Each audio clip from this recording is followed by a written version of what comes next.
ನಮಸ್ತೆ ವೀಕ್ಷಕರೇ, ಮನೆಮದ್ದು ಯೂಟ್ಯೂಬ್ ಚಾನಲ್ಗೆ ಎಲ್ಲರಿಗೂ ಸ್ವಾಗತ. ಇತ್ತೀಚೆಗೆ ನೀವು ಎಲ್ಲೇ ಹೋಗಿ ಯಾರನ್ನೇ ಕೇಳಿ ಅವರ ಆರೋಗ್ಯದ ಬಗ್ಗೆ ವಿಚಾರಿಸಿ ನೋಡಿ, ಮೋಸ್ಟ್ ಆಫ್ ದಿ ಪೀಪಲ್ ಹೇಳೋದು BP ಇದೆ, ಶುಗರ್ ಇದೆ, ಕೊಲೆಸ್ಟ್ರಾಲ್ ಇದೆ. ಇದೆಲ್ಲ ತುಂಬ ಕಾಮನ್ ಆಗಿಬಿಟ್ಟಿದೆ. ಯಾವ ಏಜ್ ಅಂತ ಕೂಡ ಇಲ್ಲ, ಎಲ್ಲ ಏಜ್ನವರಿಗೂ ಕಾಮನ್ ಆಗಿ ಬರುವಂತಹ ಪ್ರಾಬ್ಲಮ್ಸ್ಗಳಾಗಿವೆ.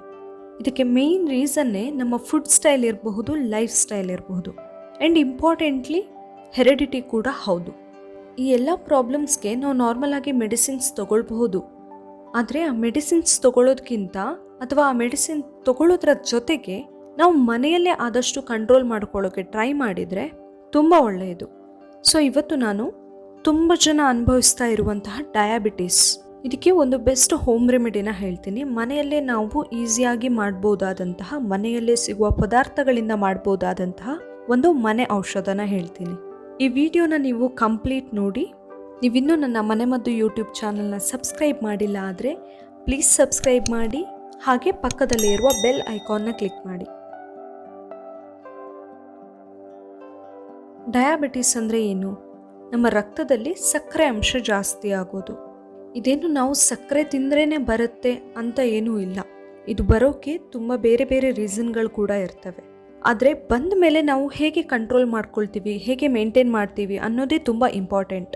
ಎಲ್ಲರಿಗೂ ಈ ಪ್ರಾಬ್ಲಮ್ ತುಂಬ ದೊಡ್ಡ ತಲೆನೋವು ಆಗಿಬಿಟ್ಟಿದೆ. ಯಾಕಂದರೆ ಈ ಸಕ್ಕರೆ ಕಾಯಿಲೆ ಅಥವಾ ಡಯಾಬಿಟೀಸ್ ಬರೋದ್ರ ಜೊತೆಗೆ ಇನ್ನೂ ಕೆಲವೆಲ್ಲ ಹೆಲ್ತ್ ಪ್ರಾಬ್ಲಮ್ಸ್ಗಳು ಬರ್ತಾ ಇರ್ತವೆ. ಸೊ ಅದೆಲ್ಲ ಸರಿಯಾಗಬೇಕಂದ್ರೆ ನಾವು ಫಸ್ಟ್ ಮಾಡಬೇಕಾಗಿರೋದು ನಮ್ಮ ಶುಗರ್ ಲೆವೆಲ್ನ ಅಥವಾ ನಮ್ಮ ಬ್ಲಡ್ ಶುಗರ್ ಲೆವೆಲ್ನ ಕಂಟ್ರೋಲಲ್ಲಿ ಇಟ್ಕೊಳ್ಳೋದು.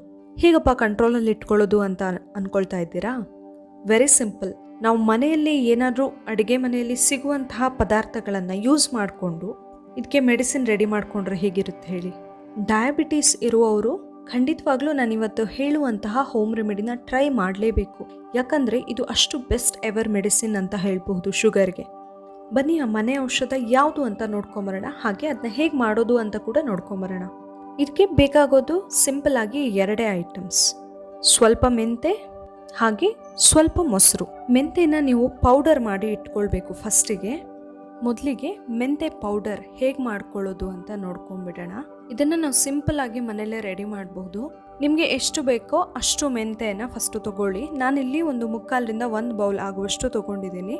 ಅದನ್ನ ಒಂದು ಬಾಣಲೆಗೆ ಹಾಕಿ ಕೆಂಪಗಾಗೋ ತನಕ ಹುರಿಬೇಕು. ತುಂಬ ಜಾಸ್ತಿ ಕೆಂಪು ಬೇಡ, ತುಂಬ ಕಹಿ ಆಗಬಹುದು, ಮತ್ತೆ ಹಸಿ ಥರನೂ ಇರಬಾರ್ದು.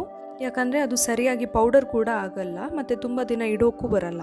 ಸೊ ನಾರ್ಮಲ್ ಕೆಂಪಿಗೆ ಹುರ್ಕೊಂಡು ಗ್ಯಾಸ್ ಆಫ್ ಮಾಡಿ ಅದನ್ನು ಸರಿಯಾಗಿ ತಣ್ಣಗಾಗೋಕೆ ಬಿಡಿ. ಸರಿಯಾಗಿ ತಣ್ಣಗಾದ್ಮೇಲೆ ಅದನ್ನ ಒಂದು ಮಿಕ್ಸಿ ಜಾರ್ಗೆ ಹಾಕಿ ನುಣ್ಣಗೆ ಪುಡಿ ಮಾಡಬೇಕು. ನೋಡಿ, ಇದೀಗ ನುಣ್ಣಗೆ ಪುಡಿಯಾಗಿದೆ. ಇದನ್ನು ಒಂದು ಏರ್ ಟೈಟ್ ಕಂಟೈನರಲ್ಲಿ, ತುಂಬ ಗಾಳಿ ಏನು ಆಡದೇ ಇರುವಂತಹ ಒಂದು ಬಾಕ್ಸಲ್ಲಿ ಹಾಕಿ ಇಟ್ಟರೆ ನೀವು ತುಂಬ ದಿನಗಳ ಕಾಲ ಇಟ್ಕೊಳ್ಬಹುದು. ಹಾಗೆ ಇದನ್ನು ಬೇರೆ ಬೇರೆ ಥರದಲ್ಲಿ ಯೂಸ್ ಕೂಡ ಮಾಡಬಹುದು. ಈ ಮೆಂತೆ ಪೌಡರ್ನ 1 ಸ್ಪೂನ್ ಆಗುವಷ್ಟು ತಗೊಳ್ಳಿ. ಚಿಕ್ಕ ಸ್ಪೂನ್ ಸಾಕು.